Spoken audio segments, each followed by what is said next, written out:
ధ్యానం ఎందుకు చేయాలి? అని మనకు మనం క్వెషన్ వేసుకుంటే, ఇప్పుడున్న సొసైటీలో మనం ఎన్నో ఒడిదుడుకులను ఎదుర్కొంటాం.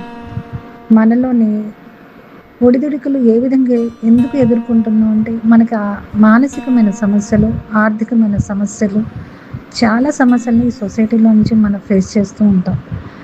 వీ ఈ సమస్యలు మన జీవితకాలం ఉంటానే ఉంటాయి. వీటిని ఎదుర్కోవటానికి మనం ఏ విధంగా సహకారం తీసుకోవాలి? మనం ఏ విధంగా నిలబడాలి?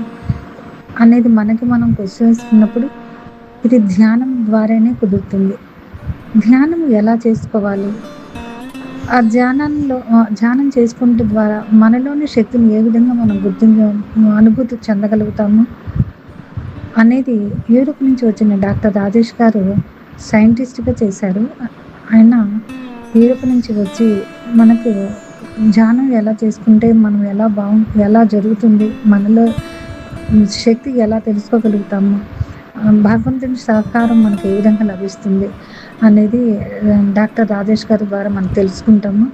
ఈరోజు సాయంత్రము 5 గంటలకి బాపట్ల ధ్యాన సెంటర్‌లో ఆంజనేయ స్వామి గుడి వెనక వైపు జరుగుతుంది. అందరూ తప్పక విచ్చేయగలరు.